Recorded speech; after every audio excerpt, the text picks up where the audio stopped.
Сәлем достар, сіздермен аниме өмір және де мен бүгін сіздерге Акацкийнің күш рейтингі жайлы айтатын боламын. Кеттік.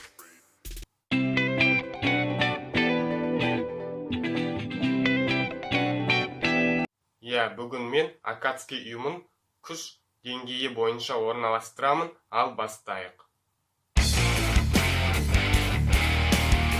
11-ші орынға мен Бива Джузоны қойдым. Бива Джузо ол Итачи Учиханың ең алғашқы әріптесі. Бива Джузо негізі көп көрсетілмеді. Оны мықты шиноби деп айтқанымен, ол Акацкийдегі ең әлсіз шиноби деп есептеуге әбден лайық. 10-шы орынға мен Зетсуны қойдым. Зетсу керемет сенсор, кез келген жерден шыға алады, кез келген жерге білдіртпей бара алады. Мүмкін ол Чунин, Джоунин деңгейіндегі шинобилерді оңай жеңе алатын шығар. Дегенмен, оның күші басқа Акацкий мүшелерімен салыстырғанда азырақ. Сол үшін 10-шы орын. 9-шы орынға мен Хиданды орналастырдым. Хидан бәріміз білеміз, өте мықты шиноби, өзінің өте керемет қабілеті бар. Дегенмен, Хиданда тек қана бір қабілет қана бар. Сол үшін ол 9-шы орынға ие болды.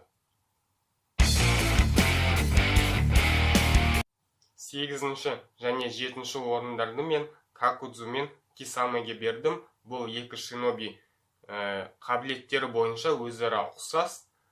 Екеуінің қайсы мықтырақ, қайсы әлсіз, оны айту қиын. Сол үшін 7-ші және 8-ші орындарды ол екеуі бірге иеленді. 6-шы орынға мен Сасорины қойдым.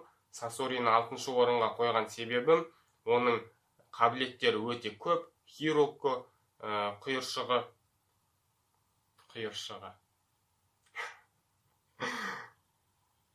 Хироко қуыршағы, одан бөлек 3-ші Казекагенің қуыршағы және 300 өзінің қуыршағы, өзінің денесін ол тіпті қуыршаққа айналдырып тастаған. Ал қабілет көп болған сайын жеңіске жету мүмкіндігі де көбейе береді. Сол үшін 6-шы орын Сасори. 5-ші және 4-ші орындарға мен Конан мен Дейдараны қойдым. Екеуі де өте мықты.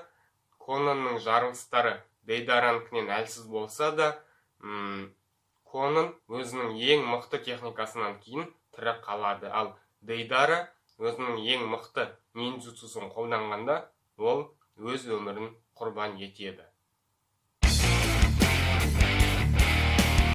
3-ші орынға мен Учиха Итачины қойдым.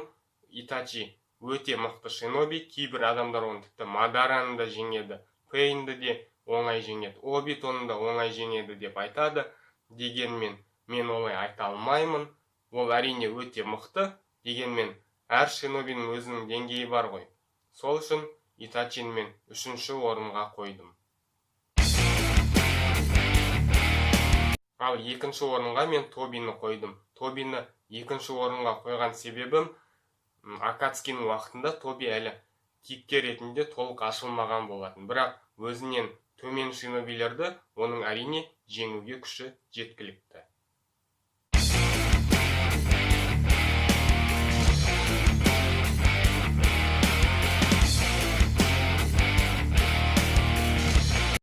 Бірінші орынды заңды түрде Пейн иеленді, себебі оның күші, қабілеттері өзінен төмен тұрған шинобилерді жеңуге жеткілікті. Оның әдіс тәсілдерінің, ниндзюцуларының да саны өте көп қолдана алатын. Және де сол үшін ол заңды түрде өзінің бірінші орнын иеленді.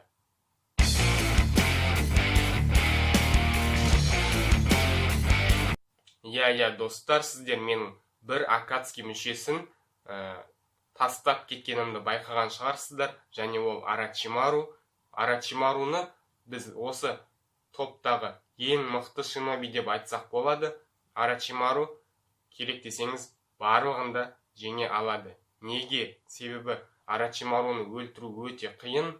Тоцука қылышы тіпті Пейннің адамның жанын денеден шығарып алатын техникасы Орочимаруға әсер етсе де, ол өзінің басқа бағыныштыларының денесінен қайтадан тіріліп, төбелесті қайтадан жалғастырып, шексіз реванш ала беруіне болады. Яғни, сіз Орочимаруны қанша рет өлтірсеңіз де, ол нақты өледі деген ешқандай кепіл жоқ.